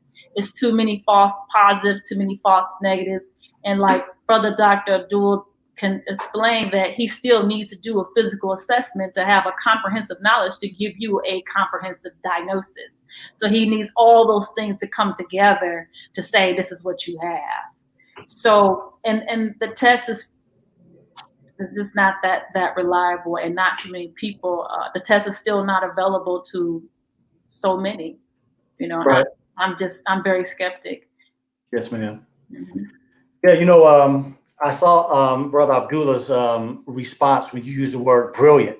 But I would say you bring some wonderful things, and you are brilliant as well, sister, because you wouldn't be able to travel all over the country, especially as an ICU. Now, for those of you who don't know, the people that are usually the best and those that have the better skills are the ones that wind up in the ICU. That's just actual facts. And so while my sister is here giving compliments to a lot of us, she deserves them as well. And, her experience is, her experience for us as a people is so valuable, because as we move towards building our own facilities, she's going to be the type of person that, like some of you heard my testimony about my first day in the ER, my first day on my clinic floor, my first day in the hospital. I wasn't arrogant enough to walk out there and look at this nurse has been doing this 15, 20 years and be arrogant enough to say, get out the way, I got this. I moved my black behind back a couple of steps on many of occasions and let nurses tell me what to do. And that's okay. You know, for people that think that that doesn't sound right, that's because you're putting letters and arrogance above common sense. Mm-hmm. And so I just wanted to say that, because I know my brother is he is brilliant, yes, but he's also humble. And I know what I felt like when somebody used the word brilliant, when they mentioned my name last year for the first time. And I was like extremely uncomfortable hearing that. And, you know, praise be to Allah, if people think that, I appreciate it. It just makes me want to go work harder to prove that I do have something to offer. But I just wanted to say that, you know, the people that I bring on this show, they aren't random people. These are people that I've worked with. These are people that I trust. And that's the only way that I'm going to bring somebody and put them in front of you, is that I know when they open their mouth, I can sit back, I can relax. I don't have to be sitting there looking at the screen like, oh, what this person about to say? What am I have to say in contravent? I don't have to do that. And so that's who you have in front of you. So without anything further from me, Brother Abdullah, you want to tell us a little bit about what you're seeing? Are there any changes? What do you think about going into the future? And thank you for your time, Black man. Can you hear me? Yes, sir. Assalamu alaikum, everybody. Thank you for having me on, as usual. So I want to first and foremost, you know, really say to our sister Nurse Tam that she's 100% right on all of the points, you know, except the fact about me being brilliant. That's about it. I'm trained well. Let's put it that way. And to touch on your point, Brother Dr. Keeley, I think that for the people out there to understand what he was really getting at in terms of the brilliance things, I'd much rather, if something's happening with me and I need a surgeon, I'd much rather someone tell me, hey, you know, brother, the brother that you're about to get, he's extremely experienced, versus somebody who comes in, hey, he's a really smart dude. I'm like, I don't know what that means. Does that just mean that he got some good grades or something like that? Or when somebody says, look, this dude is experienced, he's right, my parents, grandmother, all of those kind of things, that's going to mean much, much more to me. And so I think that's a testament to our sister, you know, and her experiences in the ICUs at the highest levels of care, especially if she can go to different places. That means that she's learning a slightly different system every time. So you're adding a different factor. It's almost like if, you know, we just saw the Michael Jordan series as the Chicagoan over here, but it's almost as if, you know, you never got to play a home game. And every time you play, you were away at somebody else's spot. But nevertheless, getting right into it, I think that the obesity risk factor is something that is underlying every single one of the other things we talk about. So it's a much more central process in terms of heart disease, you know, the strokes, the, you know, diabetes, the weakened immune systems due to the high inflammation state. And so I think that, you know, the take home point from that is it's not necessarily, if you look at the body of just where you are is a big deal. Like where your weight is, just how much you're carrying. But it's also a big deal which way you're trending too. So if you're trending, you can be a thinner person, but if in the last 5 or 6 months you put on that extra 15, you know, to 20 to 35 pounds, your body will be under stress and it will receive any kind of virus as in a weakened state. So you also need to know it's not like, okay, well, I'm good, because I feel like us in the Black community have looked for every little nook and cranny to exclude ourselves from being at risk. Everybody is looking for, well, it ain't me, I'm Black, we can't get it at first. We talked about that initially. Then it became, well, you know, it's only older people or younger people, and that's not me. And then it's only if it's your immune system is weak. Well, it can happen to anybody. We're talking about probability. That's right. So you're really talking about rolling the dice, right? And it's like saying, hey, I rolled the dice once, I didn't hit 7, and I'm good, you know, as if I can roll it a bunch of times and not hit 7. You know, every time you roll it, your probability is getting higher. So we're really talking about percentages and probability. So I would say that taking advice from you, Brother Dr. Keeley, Sister Tam, you know, like those are in terms of how to eat, how to live, all of those things, especially those of us as physicians, who could take much better care of ourselves, myself included. You know, you can't swim in the water without being wet, and I'm truly from the dirt, you know, and so, you know, I'm constantly working as myself on this. But when I see a patient, and that patient even smaller than me, but if they're a big person and they're suffering from respiratory illnesses and we suspect that this is the COVID-19 virus, all of us take note. So like, I want you all to understand that in the emergency department, when someone comes in, if you're breathing and your oxygen saturations are low, we think in the future. So we're thinking, okay, what direction is this going? What trajectory is this person going to go? And are we prepared for that? And if we're thinking that, hey, you know, if in the worst case scenario, you need to be intubated and put on a ventilator, we know that, you know, the bigger people will not do well, even if they have no other health condition other than just it messes with the ventilation setting. It messes with your ability to oxygenate and ventilate someone. It also creates a higher level of what we call oxidative stress in the body, meaning that we have more of these free radicals, these breakdown products of our metabolic process that damage our cells. And what the studies are coming out that are showing is that a high state of that oxidative stress is what actually leads people to the worst parts of the COVID pneumonia in terms of developing the ARDS, in terms of going into multi-system organ failure. So anything that we can do to relieve the oxidative stress, i.e. dark plants, you know, things with, you know, all the antioxidants. So the antioxidant, that's where that word comes from. It's an antioxidant that actually combats that high oxidative stress level and can prevent that ultimate, what they call cytokine storm, which is the process in your immune system when your immune system basically goes haywire. And instead of fighting the disease, you end up making the rest of your body much weaker to attack. And that's where you see people fall off that proverbial cliff where they were doing okay for maybe 3 or 4 days, you know, and they were steady. And then all of a sudden, one day, they become very, very hard to keep their stats up. They end up, you know, really starting to go into kidney failure. Their heart starts to go into heart failure, you know, and then from that point on, they start getting blood clots throughout the rest of their body and their lungs, in their brains. And then you see the whole ICU fighting, and many of those patients do not make it. That's what that end process looks like for a lot of people. So almost everything that Brother Dr. Keeley is going to be talking to you about, as well as our sister that is really coming straight out of How to Eat to Live, all of those things actually directly impact each of those parts of your immune system. And I think that's where I kind of came in on the conversation. But in terms of your previous question, the core question of what are we seeing on the front line, I think our numbers in Chicago never spiked the way that we thought they would as in New York. Right now, if you look, if you look at the up-to-date site, you know, we're at 4.8 million in the world confirmed cases, which is an underestimate by a lot of the doctors' estimations because you haven't tested everybody. That's right. You're at about 322,000 deaths and 91,000 deaths in the U.S. Of course, most of those in New York. But just in Chicago, we only got 3,000 deaths. You know, but if you look at, you know, New York, you know, you're talking about, you know, many, many, many more. And I got my map pulled up right here. So as soon as I can zoom into it, I'll give you all an updated tally. But the 28,000 deaths is what it's saying right now. So you can see the differences in numbers where that's the, you know, heavy majority for the country.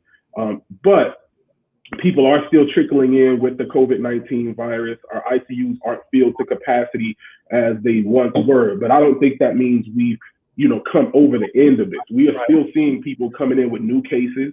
We are still seeing people ended up on life support. The difference is that I think the management of it has become a little bit more standardized. And I think what Sister Tam talked about is very important. And I'm glad you were able to remind me of that, because for a second, in the midst of everything day to day, your brother forgot, you know, how I was thinking. I didn't want to give myself that much credit. And the reason why I say this, not credit like I was a genius, but credit in terms of being hesitant to follow those initial guidelines that said when somebody comes in and their oxygen saturation is lower than a certain point, even if they look great, even if they're talking, texting their family members and not, you know, altered, not breathing very heavy, looking like they're about to poop out, for lack of a better term, the initial recommendations were you put a tube in their throat and put them on a ventilator. Right. And that, unfortunately, it has shown itself to be the incorrect choice. And for many of our brothers and sisters in New York, and I'm telling you this straight from the front lines of people, colleagues that we have, both believers and non-believers who are in New York, they are all carrying a heavy, heavy burden that they did that to a lot of patients, and directly from their mouths, they feel like they played a part in killing those patients. Yes. Because now we're seeing that the high flow nasal cannula works very, very well for patients. But in New York and in other places, we did the same. We had the same thing here in Chicago. It was a widespread APB that you intubate these people early, and you take that high flow nasal cannula or the BiPAP, which are just ways to get high pressure oxygen into your lungs, that have proven to work for respiratory diseases, and for years since the 90s have reduced the rate of needing to be intubated to the point where an emergency room looked different. And if you go back to the old shows of ER and those old 90s shows, they were just tubing everybody. And now we don't do that as much. We took that treatment option off the table and basically reverted back to the 90s and earlier. And so that was done to protect us as providers. So you all have to understand that the theory was that those different measures, though they would help the patient, may put the other people who are treating the patient at risk because it sprays those air particulates, it aerosolizes them. And so you can imagine, if you're a provider, if you're one of us, you in your heart think you know exactly, all your experience tells you this other treatment will work, but your hospital tells you you can't use that treatment on this patient, and you put a tube in them, and then you watch these people die, you check on their charts every day, and they're dying, you know, those, you carrying a heavy burden. And we saw the manifestation of that with, you know, the medical director from one of the ERs in New York who unfortunately took her own life. Yeah. And so I think that was because she was in that position of power. She was the medical director. Yeah. So she was, even though she was just doing what she thought was right, that ended up, she was giving the command. She was pushing a button on physicians who, all of us, for the most part, that I remember, pushed back on this a lot. We were like, hey, this doesn't look right. And I remember almost, you know, getting into arguments with, you know, certain superiors, like, hey, you should intubate this person on your board, this person on your board, this person on your board. And I'm like, I don't feel comfortable. That person's in there talking, this person, it just, but I'm only, you know, I'm fairly young. So for a long period, I doubted myself. I really did. I was like, am I not, because I'm defying these things, am I not doing something right? But only to now see it in hindsight bias, you know, I can't take credit as if I was extremely convinced back then. It just didn't sit right with me. Whenever you're putting somebody on life support who you in your heart and all of your clinical training says doesn't need it, just because this is a novel virus. So I think that we're seeing less rates of people in the vent because now you can use the high flow nasal cannula. Now they've relaxed on those regulations. And so many of us, even our believers, I know quite a few of them, who have done well on the high flow nasal cannula, and so their lungs and the rest of their body were able to kind of catch up. Just some misconceptions. There are things that we are using to treat the COVID-19 virus, but not necessarily standard treatment to cure or to fix the COVID virus. So I know people have misconceptions about that we're using, you know, anything from antibiotics that typically would be used for the common pneumonia, you know, whether that be the walk-in pneumonia, what we call community-acquired pneumonia. So the ceftriaxone or Rocephin and the zithromycin, which you all know as the Z-Pack, is a common combination that's used for patients who end up being inpatient or admitted. And if you're outpatient, you just get the zithromycin. Some of the ones that we've now seen being taken out of treatment were the hydroxychloroquine, which was used very, very early. No one is using that from what I understand, except I think I heard Donald Trump say he's been taking it or something like that.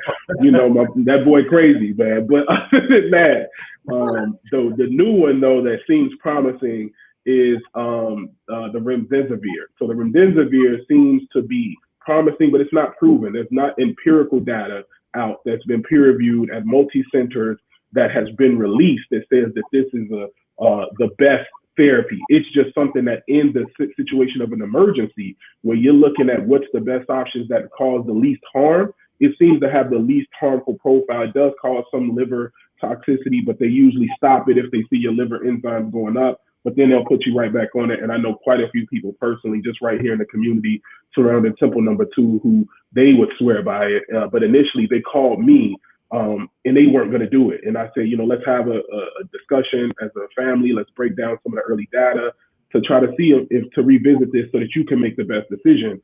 And the big thing I would say is that, hey, if you say no to this, or your family says no to this, and then you get very, very sick, or you're looking at your mother or your father and they get very, very sick, would you then have hindsight bias and say, I wish I would have done it, before that? And most people are like, hey, listen, okay, I'm willing to try anything as long as it's not going to be the thing that puts them in the grave.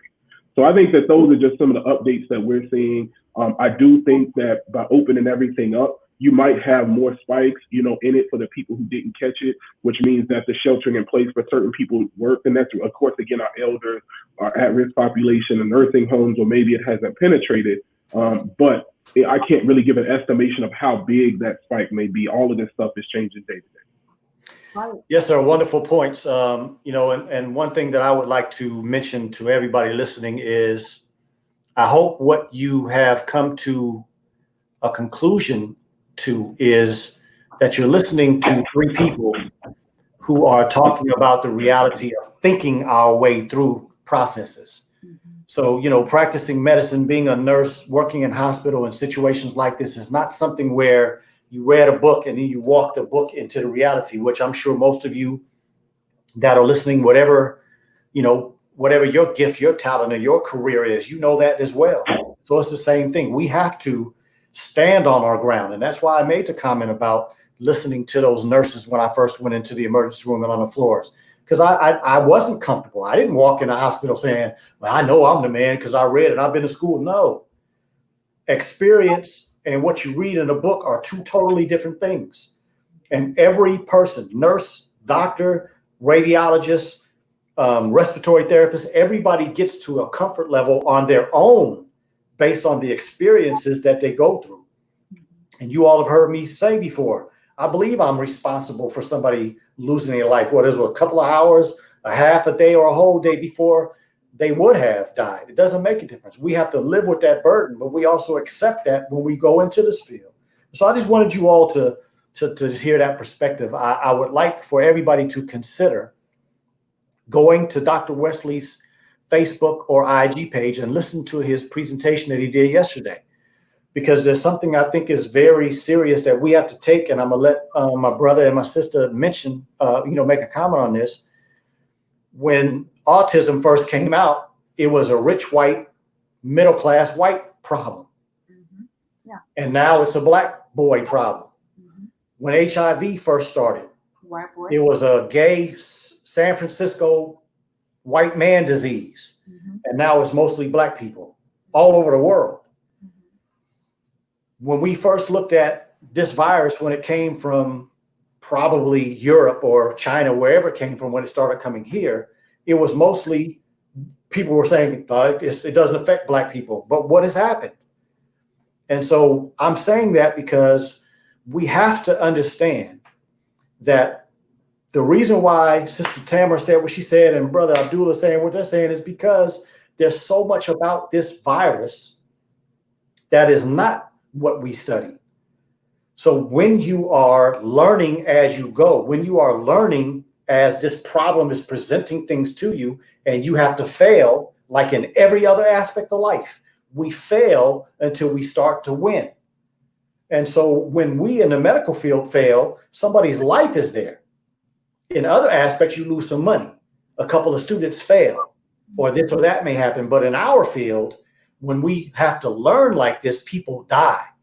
And so when we're talking about that sister in New York that killed herself, I mean, that's not a reality that I'm looking at. And people that I know, I'm watching their Facebook posts, I'm watching the things that they're saying. They're on the verge of losing it. Yeah. And so we're not talking about, I think, stuff that we can play with. Again, I'm not saying this to make anybody that's on the program feel any kind of way. I'm saying this because those of us as healthcare professionals, we have to accept this. I was talking to somebody today, to my last point, and, I don't prescribe medications for people anymore. That's something I used to do. I don't do anymore. But when I was talking to one of my patients today, I let her know, if you think you need to take medication for the pain that you're having, take the medication. We don't need to be so foolish in our thought process that it's my way and it's only this way. We always have to be pliant and able to allow a person to do what's necessary to get them to a place where they're better or where they're going in a healing direction. Sister Tamara, you want to take that and say a little something? The stress, as far as right now, the climate of working in the hospital, Brother Dr. Abdul I'm sure can relate. And even Brother Victor touched on it. Stress is a good, it takes down our immune system. Yes. So myself has had to pull away from this scene. I have suffered with some anxiety, not being able to go to sleep at night because this is real. When you actually see people in front of you dying, over and over, and it's nothing. There's no answers. There's nothing nobody can do. And just like Brother Dr. Abdul said, the number one treatment in the very beginning was actually doing more harm than anything. Yes. So when you see your people show up to the hospital and they're malating with all these chronic illnesses, for one, that you've been stressing about for years to get rid of, which made them susceptible to the virus. And now they're falling, rapidly by it, and then you just stand there and it's experimentation. Literally, you being experimented on with all of the different kind of medication and the trial and error. So it's quite stressful. So myself has had to pull away. Otherwise, I was going to get sick again. I too have been sick, during the interim of this coronavirus. I've had every sign and symptom of the coronavirus, and I live. So when the brother talk about probability, that no one's really exempt. Well, when I go to work, my patients are COVID-19 patients. That's right. I'm not that nurse, that rehab nurse, that neurology nurse, that dialysis nurse. I'm an ICU nurse. So you have your emergency department ED staff and your ICU staff who are working hand in hand. And this is what we see. This is what is, sent to the floor. And so my probability at one point of getting the virus was very high. And that definitely happened. And in the time that I got the virus, we had no test. The test was not available. Right. I watched it trickle through our whole unit, from physicians to nurses and everything else. And so it's a scary time. And like I said, I had to pull away myself to look out for my own health, because the more I'm on the front line and I'm being stressed, the more and more I leave myself open for the virus again. And like studies have shown that you can, I know that I've worked with some nurses who had some symptoms, wasn't confirmed, the test didn't confirm that they were positive. Once again, we didn't have the test, but all of a sudden they're sick again. So this is a climate where there's no answers. That's right. Just like Brother Victor said, this virus is not something he's seen before, as a scientist for 37 years, it's not following the rules of the science that we've been taught. So, and this is why we cannot leave God out the equation. That's right. So this is the time where I know with all of that, I felt for a while that I was not doing much help at the hospital, not even in comfort measures, because I'm going to tell you from a nurse standpoint, and this is just reality, I'll just tell it, is that in order to lessen your chances, like the brother said, probability of getting the virus, our patients are severely suffering from isolation. You're not seeing their nurse normally rounding on them, going inside the room, because now you're exposing yourself more and more to that virus. So, you're looking from the outside of the room, but they're missing on that gentle healing touch of going in and consoling and comforting and talking to and things like that. We're even having what you call telemed at bedside. You roll a tripod with an iPod on top of it, and the physician talks to you. If physicians have rounded on you already, a lot of times they're not going back in the room the next day, especially if you got an update from the nurse, got an update from the computer, and they can look at you from outside the room. So there's not a lot of interaction going on. So if you say the public is not allowed to come in the hospital, well, unfortunately, I'm sad to say there's not a lot of interaction with our patients at the bedside in the ICU either. Right. So isolation at this point is very, very real. That alone has saddened me. I've come home crying just behind that fact alone of how isolated the patients are. There you go. First-hand information on on how tough this is, and it's statement like yours and experiences like yours, sister, that it doesn't make me angry at people, but it does make me frustrated and have a little less patience with these people that still after all this time, are still calling it a hoax. I was watching Brother Dr. Wesley's show, and I saw people making comments like, oh, this thing ain't real. This is, I mean, first of all, we don't know who's a government agent just doing that to cause harm. And we also don't know how ignorant some people are, but it's experiences like that I think everybody have to understand that we're dealing with something real. Ain't nothing fake about this. The thing that makes people think it's not real is what we just finished saying on this show, is that there's so much about it that we don't know. There are people out here trying to pose themselves as experts, and you can't be an expert at something that you're still learning. And so that, I think, is the biggest thing. So look, y'all, we got a couple of good questions. I'd like for us to kind of touch on these as we close out the show, because we know we got the end of our fast coming soon, so we want to get everybody off of here on time. But I think these are some good ones to kind of touch base. First, Destiny talks about, she was asking about the different type of tests. I think in general, you can't trust tests until they've been out long enough for us to evaluate them one way or the other. Right. And so there are plenty of countries all over this world right now that are working on these tests. When tests first come out, a lot of times you test and it comes out positive, it's false positive. Sometimes your negatives are false negatives. And so I think that's what they were talking about with the test. But Eunice Johnson says, why does my body feel so depleted after wearing my mask for 12 hours at work? And Rhonda Jackson says, ironically, the virus needs a live host and yet feeds off of dead foods and weak immune system. Am I wrong? I would say that I think to clarify that, I would say that the virus needs a live host because it's a parasite, but the virus is not living off the dead food. The human's body is weak off of the dead food, and that's why the virus has the ability to get in you and live, because a viable immune system would kill that virus. And then for the sister, I think, wearing your mask, number one, it's more difficult for us to breathe. So that's more work. And then, as the brother said earlier, you are breathing in more carbon dioxide than you should if it was off. And so oxygen invigorates the body, whereas carbon dioxide will cause sleepiness and things of that nature. You want to take anything you want to add to that, Brother Abdullah?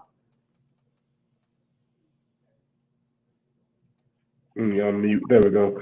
So yes, I think that the mask question, so the reason why you get so exhausted in a mask, especially if you're wearing an N95 mask, is because you're breathing in a little bit extra carbon dioxide with every breath.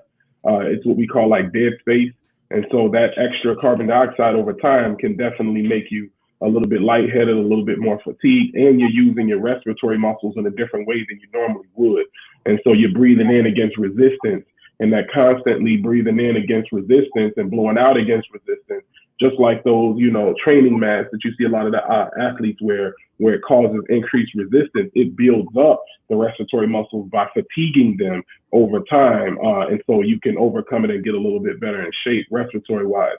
So I think that we all notice that every physician and nurse and tech and everybody working, we know that you run up a flight of stairs that you normally were able to fly up, without any issue. Now it's a little bit more, you notice it afterwards. During it, you're okay. But then afterwards, when you're catching that breath, you're noticing, okay, well, this feels a little bit different. The other part is also mental as well. So a little bit of that kind of mental aspect, when you notice each and every breath, that can just be exhausting, over time. I think the whole process mentally is exhausting. So I think that, taking those two things into account are definitely things that we should look into. As I'm looking at other questions about the test. So I think that taking the test, I think I see one that talks about the safety of the test. And so I think that taking the test, I haven't seen any major complications from the swab. It is very uncomfortable. Every patient that I know, if you've had it once, people will not let you do it again. I had a brother that he was just like, man, if that's it, I'd rather almost die than get that swab again. And so I do think that it's a little bit uncomfortable, but still the reliability in terms of the word trust, we have to understand what that means. Again, we're talking about probabilities, percentages, and if that's the best thing you got, then that's what you use to make in-time, real-time decisions. So we're the ones that have to make a decision, and so you're often making that based on the amount of information that you have available at that time. But I do think that antibody test is on the way. But again, scientists really don't even know how we're going to use the antibody test. What does it mean? Yes, you may have come in contact with it. How's that going to change your behaviors, especially if we're seeing people who get better test negative from the PCR test, the nasal swab, and then they end up maybe not reinfected, but again, very ill. So they have a kind of waxing, waning, wave-like distribution. And so if you have an antibody that they tested that person right in the middle where they felt better and they were being discharged home, their antibodies would have been positive, but their RNA for the virus being circulating would have been negative at that time. Then say you did say as a doctor, you have to make a decision and say, you know what, I think you're okay. Do your little 14 days after I discharge you of quarantine, and then you can go back to life as usual. You go back to work. You know, hey, why don't you go be a PTA train operator working at Whole Foods or something, you know, stocking all of the bananas and strawberries and whatnot. And then that person gets ill right again. And so I think that reveals how little we really know about this, you know, the pathogen that we're dealing with in terms of directing people's behavior. It's very hard to say, hey, as a physician, you're fine, go back to life as normal. Even though that's what the government is pushing, even though that's what your job may be asking for, like, hey, you got tested negative, you can get back on that line and get back to towing whatever you were doing and laboring for whatever cause so that I don't lose profit. But you have to remember, we're seeing all kinds of things on the front lines, all the way to what we're seeing now with our children in terms of the COVID-19 related inflammatory syndrome in children, where those children are getting, and it's only a very small percentage. So people have to understand we're only seeing a handful of cases, you know, 6 in New York, you know, here, there. It looks like Kawasaki's disease where you get a rash, you can get a fever for more than a day. You might have nausea, vomiting, you might, you know, just feel cruddy. But then some of these children have ended up dying from it. And so it's something to take note of just in terms of being studious and approaching life as scientists. As we say, you know, Islam is science, science is Islam. And so we should always be looking at it with a critical eye so that we can learn from it. But I don't think it's something that changes our behaviors at all. But it just reveals how little we know. I don't think I heard anybody saying, hey, look out for this Kawasaki's-like disease coming a month after you get it. It's not until we see it that then all of a sudden people are theorizing things and you're hearing, you know, physicians and scientists trying to come up with an explanation for what they're seeing in hindsight. So I just think that everybody should remember, take the precautions, don't gamble, right? Gambling is against the Islamic law, right? So the last thing you should be gambling with is your life. Just because, you know, you think you heard a little something here. Are you willing to risk your grandmother's, your mother's, maybe, you know, people in your family's lives over this? Almost every person that I know, especially believers who have caught it, they knew the family member or the person that they came in contact with that had it. And they still, not because they would make a fault of their own, but, you know, we live in tight quarters. So they were still taking care of that person. They were still helping that person out. And then that person may have recovered. And then this person gets it much, much worse. So I just want to say, keep taking precautions, stay on your toes, you know, right down to the modern time. And let me add this, Brother Abdullah, because you're making excellent points, bro. But I just want everybody to understand, you know, as a primary care physician, what I see and what Dr. Abdullah sees are different things. And so Dr. Abdullah is going to make his decision on who needs to test and who doesn't need to test from a total different perspective than I do. And I'm not going to go back in it because I covered that at the beginning. So if anybody wants to know, I kind of covered that in the beginning. We had somebody that basically was agreeing with you on the difficulty factor, Sister Tamara. But I think this is a great question for you. Maybe you can touch this one. How can you be an advocate for your loved one who is hospitalized, not being able to be bedside? Ooh, that's really hard. You know, that's where, that's just so hard at this point. Everybody at the hospital, like that brother Dr. Abdul said, that there has been a less trickling down as far as admission, but that's related to managing. That doesn't mean that people are becoming less affected, or we're still, as America's still leading, even though they've not even tested most of their citizens, still leading as the most highly affected and the most deaths in the world. So, you know, only thing I can say is call, speak to your nurse. Ask to speak to your nurse. Be polite. They're stressed. They're overworked. I know the news is reporting that nurses are being furloughed or nurses are being laid off. That's somewhat not true. Nurses' contracts are so basically when this whole thing happened, they were offering nurses anywhere from $6,000 to $15,000 to go to crisis sites. And so a lot of nurses who are like, say, oncology nurses, they will go and pass themselves off as if they could handle ICU patients. So what you see now is a lot of canceling of contracts. And so ICU nurses are a low, not a lot of us, basically, especially specially trained. No, it's not a lot of us. So right now you have a lot of you have rehab nurses working in ICU with just 4 weeks of training and things like that. That's what we're seeing. And those who have been already ICU nurses have been fighting this like I have since January. We're fatigued, we're tired. And so a lot of us have also walked away and taken us a bereavement. And so new nurses are coming in now, but that doesn't, and so they don't really, maybe with 4 weeks or 6 weeks of training. And so we hear these horror stories too. And I'm gonna tell the truth about that. We hear these horror stories about all these mistakes happening. And that's the reason why there is actually a shortage of nursing. So the nurses who are laid off or who are furloughed, those nurses are those who are not working in their specialty. There is work out there for nurses. This is those who are not working in their specialty. The administrative nurses, who had a desk job, those are the ones who are typically probably are being laid off. But I haven't seen any hospitals that are letting nurses go. There's still a high fluctuation of needing nurses, especially in crisis sites. And those are emergency ED nurses and ICU nurses that they are definitely trying to pull. But only thing I can say is we are truly at the mercy of our healthcare providers. When it comes to your loved ones, it's a bad time. This is a bad time. This is the reason why I'm for social distance. I'm for keeping your mask on, taking every necessary precaution, because you go in that hospital, I don't know how your loved one can check on you, except call the hospital, talk to the nurse. You're not going inside. So my thing, until the hospital is reopened, we really shouldn't think that our states are reopened until the hospital's reopened. So you can actually walk in a hospital and see your loved one. Your state is not reopened. You don't lax on your taking your necessary precautions of social distance and wearing your mask and protecting yourself. Do not lax on those things, because you get in that hospital, you're at the mercy of the healthcare provider. Yes, ma'am. I would just add to that.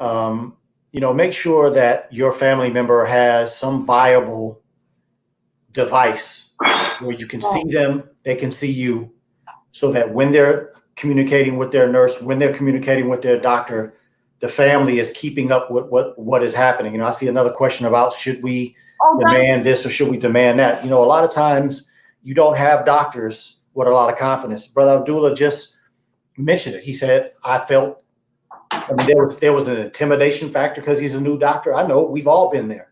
There was an aspect where you start questioning yourself. You start wondering if you're going to be the one next that's going to have a patient of yours die. These are type of processes that are going on in doctors, y'all. And I'm here to tell you that most doctors that I know aren't the most brave and courageous people. A lot of them are just yes people. They listen to the drug reps. They listen to their superiors tell them what they do. They don't think, they don't question, they don't challenge things.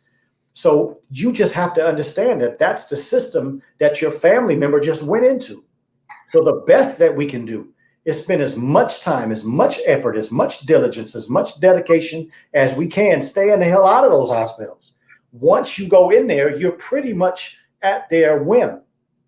What they decide, what their protocol is, what that doctor's confidence level is where your person's life is. So that's the reason why I talk so hard and so much about what I say about us taking this serious, building your immune system. But as we're all saying, once you get into that hospital, it's a really unknown zone, so try to do the best that you can and your family to take care of yourself, build your immune system, make sure that people around you are doing the things. And then sometimes, this is just the truth, sometimes we just have to let our hands go. Because if I have a family member that's eating garbage food and smoking and drinking and partying and going in public and doing a lot of things where they're putting themselves at risk, when they wind up in the hospital, all I can do is pray for you. I'm not coming to check on you. I'm not going to spend a whole lot of time, because you proved that you didn't give a damn about what I said. And I'm the person that probably has more right to tell you, knowing you and being your family member. And my experience, I'm the one that has the most right to tell you what to do. So if you deny and you totally ignore good counsel It's what we talked about earlier. God is the best way to make it through this thing. And Right. what we're saying is that book behind me, that book behind sister, that's what we're saying God told us how to eat. And it's being proven in a lot of ways, but you have to find your comfort level. So without any further from me, brother and sister, we just got a few minutes, closing statements, and let's get on off of here so we can get some water in us.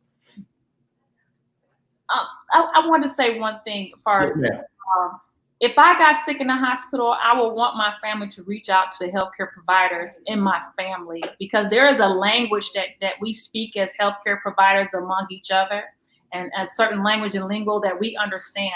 And that alone, we can ask necessary questions, and I hate to say it, but it's true. But when you have, we're advocates for our patients. So as a healthcare provider, and that's your loved one, you become that advocate.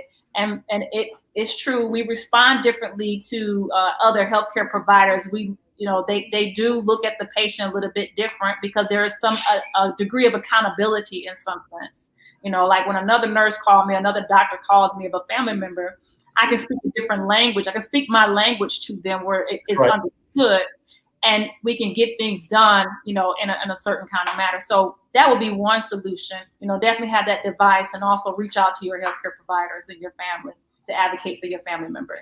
Yes, ma'am. Thank you. As always, sister, wonderful, wonderful comments, wonderful suggestions.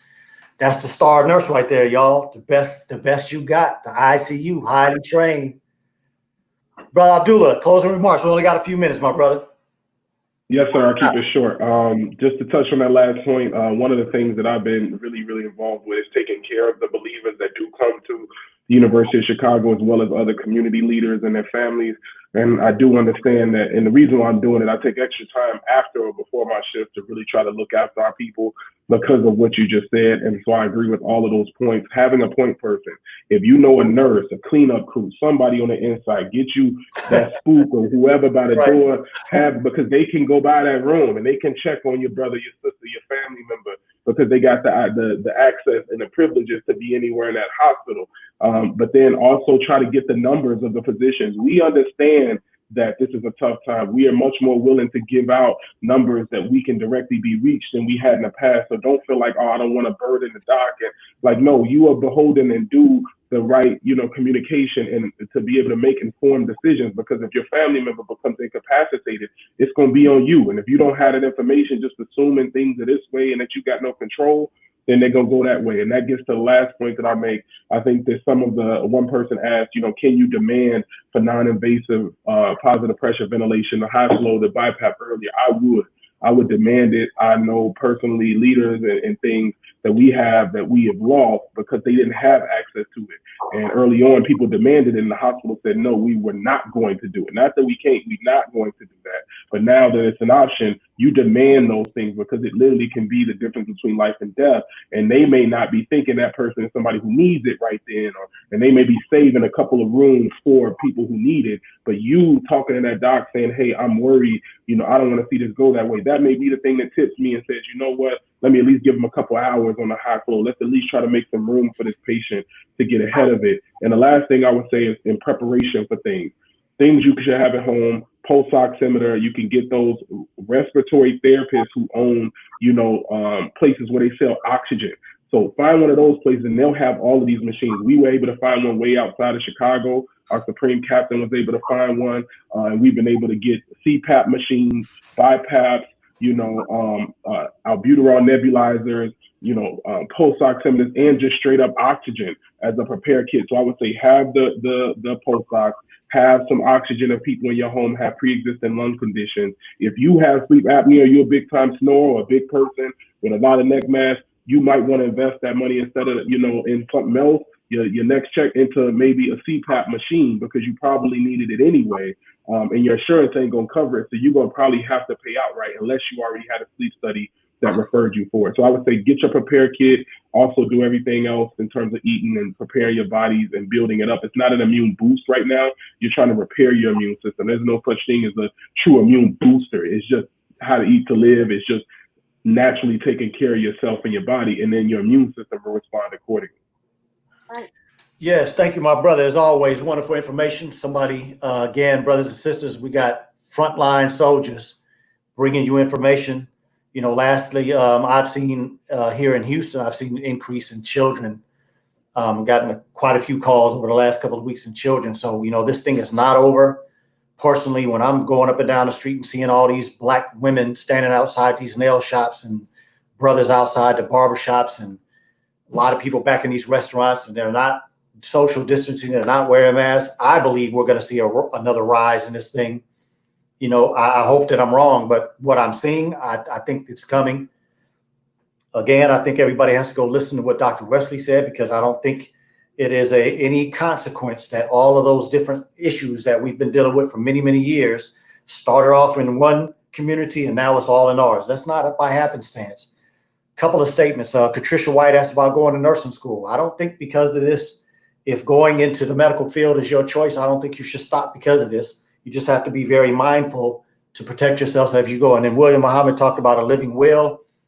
Brothers and sisters, my wife and I did a show a couple of weeks ago. It's on my YouTube and Facebook, talked about insurance and wills and all that kind of stuff. Yes, we as Black people have to stop being afraid to have the conversations and deal with the subject matters that are difficult. We got to start talking about these real subjects. And that's what you get when you come here to the Ultimate Wellness Group.